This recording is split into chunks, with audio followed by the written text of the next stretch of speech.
On m'a envoyé un vélo pliable cette fois.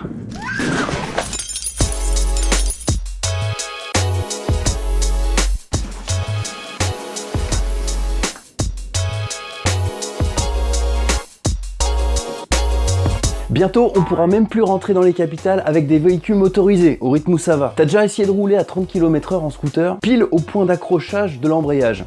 Impossible, en tout cas moi j'y arrive pas. Et au prix de l'essence, de toute façon, on va tous y passer aux véhicules électriques. Et moins de 30 km/h électrique, bah on pense tout de suite VAE, vélo à assistance électrique. Et sur le marché maintenant, il y en a plein. J'avais testé un VTT AE, un VTT à assistance électrique dans les bois, c'était plutôt sympa. Aujourd'hui, je vais tester un nouveau type de vélo. Et oui, je testerai pas deux types de vélos identiques, ça sert à rien. Et là, c'est un vélo pliable. Pourquoi pliable? Je sais pas pour vous, mais quand je me balade des fois dans des grandes villes et que je vois des petits vélos avec des grosses roues et un cadre bas, bon, c'est pas très beau, mais il y a sûrement une raison. Et bien quand on habite justement ces grandes villes et qu'on n'a pas de garage, comme moi par exemple, ou un balcon pour les stocker, ces vélos, et bien le fait qu'ils soient pliables, c'est une bonne chose quand même. Et en plus électrique, pour aller loin par exemple, en banlieue. Donc on teste aujourd'hui un vélo pliable, transportable facilement, de la marque GoGoBest. GoGoBest, c'est quoi? C'est avant tout une usine proche d'Hong Kong, de moins d'une centaine de personnes, qui travaillent dur apparemment, c'est ce qu'ils disent sur leur site en tout cas, pour vous pondre des vélos fiables, de qualité, robustes, enfin...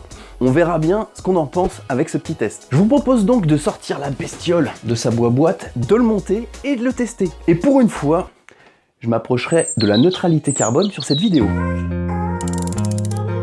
Alors petite mise au point avant de commencer, je vais pas vous vendre ce produit, c'est pas mon but et en plus je suis pas payé pour. Si vous voulez avoir précisément les caractéristiques du produit, je vous renvoie vers la description du produit sur le site du constructeur. Ils sauront mieux vous l'expliquer que moi de toute façon. Ce que je vais vous livrer aujourd'hui, c'est un rapport d'étonnement, que ce soit sur le déballage ou sur le test de ce produit, parce que tout simplement, bah, quand on est consommateur et qu'on veut savoir en avance si un vélo ou un produit est intéressant à l'achat, bah, c'est toujours bien d'avoir un avis impartial, et bien c'est ce que je vais essayer de faire aujourd'hui. Allez, unboxing.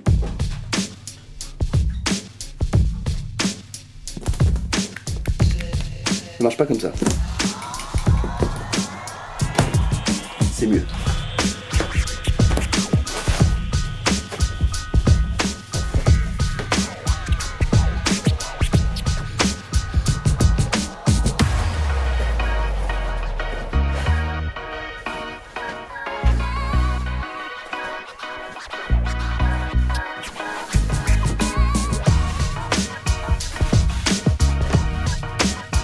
Ces vélos sont fabriqués en Chine, ok, c'est ce que j'ai dit. Ils sont stockés dans un entrepôt, je crois, de 20 000 m², c'est ce qui est écrit sur leur site, en Pologne. Donc, entre la Chine, la Pologne et ton lieu d'habitation, eh ben, il va falloir qu'il soit bien protégé, le vélo, pour qu'il arrive en un seul morceau. Et, je confirme, hein, c'est le cas.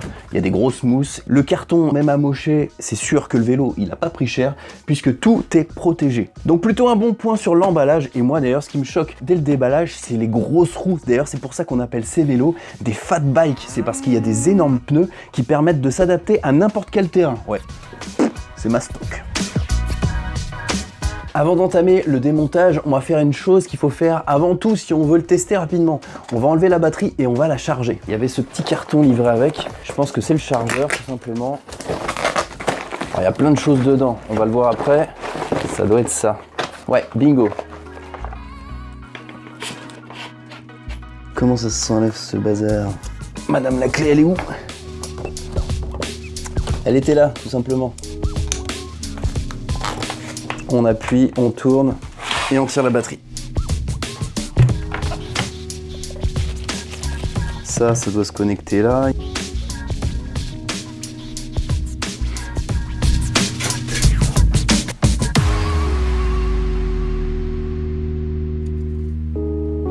Il a de la gueule quand même. Et en équipement, en plus de la batterie, qu'est-ce qu'on a? Alors, on a des pédales, c'est un petit peu mieux. Des petits catadioptres pour mettre sur les rayons. Wow. Un petit outil sympathique, une série de clés Allen qui permettent de quand même faire beaucoup de choses. Ah, il y a même des douilles. Eh, pas mal cet outil. Ça, c'est pratique. Le petit écran, des bouchons, on va pas les perdre. On va regarder la notice de montage. Tous les modèles de chez GoGoBest. User manuel. J'espère qu'elle n'est pas en chinois, elle est en français au moins. Non, elle l'est qu'en anglais. Bon, avec beaucoup d'illustrations en couleur, je pense qu'on va s'en sortir.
Wow, ça décoiffe le test. Et si on résumait les choses dans l'ordre, retour d'expérience sur ce petit test. Tout d'abord, numéro 1, le packaging, l'emballage. Rien à redire, c'était très bien protégé, vous l'avez vu, une multitude de mousse un petit peu partout, sur tous les endroits qui peuvent craindre sur le cadre ou les éléments peints. Les garde-boue par exemple, aucune rayure constatée au déballage. Et il n'y avait rien de détérioré à l'intérieur, pas de bosse, etc.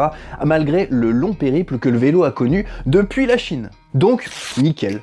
3 sur 3 pour le packaging et l'emballage. Le montage, petit bémol, la notice est en anglais. On a des photos certes en couleur et plutôt précises, mais on a peur d'oublier quelque chose et de rater un petit élément qui est dans le texte qu'on comprend pas forcément à 100%. Ouais, je suis pas bilingue. J'ai d'ailleurs eu un petit souci au montage de la roue avant, au serrage des deux vis au niveau de l'axe, l'étrier de frein ne tombait pas en face du disque et commençait à le plier au serrage des deux écrous, donc j'ai dû desserrer les deux petites vis qui soutiennent l'étrier pour le remettre en position bien axée par rapport au disque. Je sais pas si c'était dû exclusivement au vélo que j'ai reçu, en tout cas, j'ai eu un petit peu mal de ce côté-là. À part ça, le montage assez simple, j'ai mis à peu près 1 heure tout carrossé du déballage à l'utilisation du vélo, donc assez simple quand même. Côté design, sur la photo, je le trouvais moche, hein, je vous l'ai dit dès le début, mais franchement, une fois que je l'ai monté, même ma femme, en découvrant le vélo, m'a dit « mais il est super ton vélo !»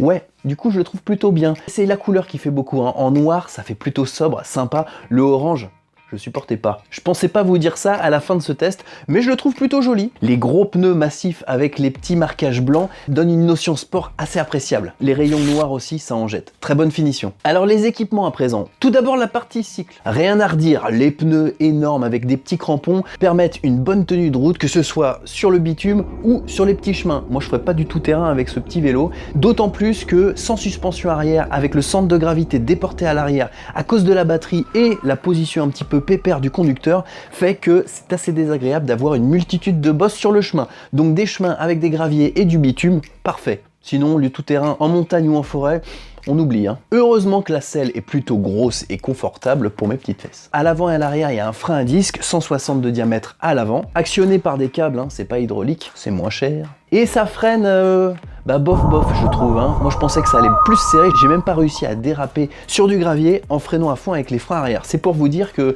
je trouve que c'est un peu limite. Surtout quand on va au-dessus de 25 km/h. J'en parle après.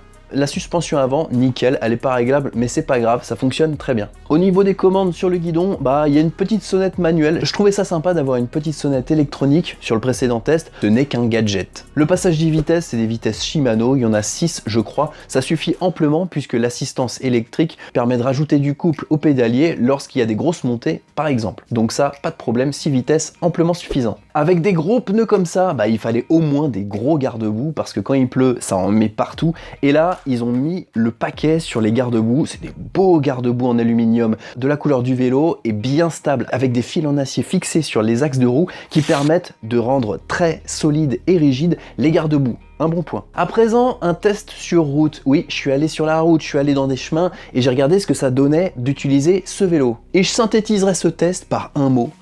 puissance. Et ouais, les 1000 watts de la batterie se ressentent vraiment à chaque fois qu'on actionne l'assistance. Il y a deux façons de faire. Soit on utilise l'assistance avec un mode d'assistance de 1 à 5. Le niveau détermine, lorsqu'il est détecté un couple au niveau du pédalier, l'assistance qu'apporte le vélo au pédalage. Ce que j'ai repéré, c'est que l'assistance fournit le même couple du niveau 1 au niveau 5, mais vous amène à une vitesse différente en fonction de l'assistance que vous sélectionnez. 1, ce sera 10 km/h, 2, ce sera 15 km/h, etc., etc., jusqu'à 25 ou plus. Donc ça décoiffe, hein. Dès qu'on tourne un petit peu la pédale, wouh, ça part tout seul. 1000 watts, c'est pas mal. Et le petit plus, c'est la petite manette au niveau du pouce droit qui permet de faire comme une poignée de gaz. En l'actionnant, même pas de coup de pédale à faire, ça part tout seul. On a l'assistance qui se débrouille tout seul sans un tour de pédale. Et ça, c'est appréciable. En quelques secondes, on arrive à la vitesse max. On dirait une petite mobilette, quoi. Moi, ça m'a rappelé des souvenirs avec le Solex. Je trouve qu'on a exactement les mêmes sensations. Des sensations de vélo. Voilà, moi, ça m'a rappelé le Solex.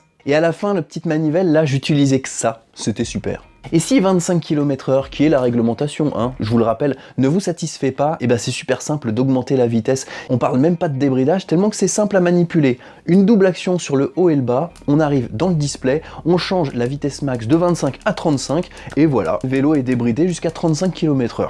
C'est aussi simple que ça. On va pas jusqu'à 35 km/h. Avec mon petit poids plume de 70 kg, j'ai réussi à aller jusqu'à 31,1 km/h. C'est ce qui était écrit au compteur. Au final, une très bonne surprise pour le test. J'ai enfin testé, parce que c'était quand même le but de la vidéo, tester un vélo pliable. Je l'ai plié et je l'ai mis dans la bagnole. Bon, pas facile. Le pliage en lui-même est très simple. On remonte le guidon, on replie le guidon, on plie le cadre en deux, facile. En plus, le vélo est roulable lorsqu'on l'a plié, donc c'est plutôt simple. Mais lorsqu'il faut le porter, 32 à 37 kg hein, avec la batterie, c'est pas simple. Il faut avoir des bons bras et des abdos en acier, et surtout une voiture pas trop haute pour le mettre dans le coffre. Et puis il faut avoir aussi une voiture assez grande. Hein. Donc ça passe dans un coffre, mais si vous comptiez utiliser la fonction pliage pour le monter tout en haut de votre appartement au 5e étage sans ascenseur, sous les combles parisiens, 35 kg dans l'escalier, vous oubliez là. Donc ça se porte dans un coffre, mais c'est tout. Donc au final, pour ce vélo pliable de la marque GoGoBest, eh ben, je le mettrais à un 17 sur 20, mon petit test. J'ai été agréablement surpris du vélo et du test, la puissance de ces 1000 watts et le confort de conduite avec les gros pneus qui s'adaptent à tous les chemins et à toutes les routes. Voilà, si vous avez aimé, un petit pouce bleu, n'hésitez pas à commenter la vidéo. Je sais, ça n'a rien à voir avec ce que j'ai l'habitude de faire, c'est un hors-série, mais si vous avez bien compris, ça me permettra aussi d'investir encore davantage dans la chaîne. Ça peut aussi se rapprocher de ce dont je parle d'habitude, par exemple des scooters électriques. Si vous êtes des fournisseurs et des fabricants et que vous êtes intéressés, n'hésitez pas à me contacter. Instagram, c'est fait pour ça. Sur ce, je vous dis à très bientôt pour une prochaine vidéo. Ciao!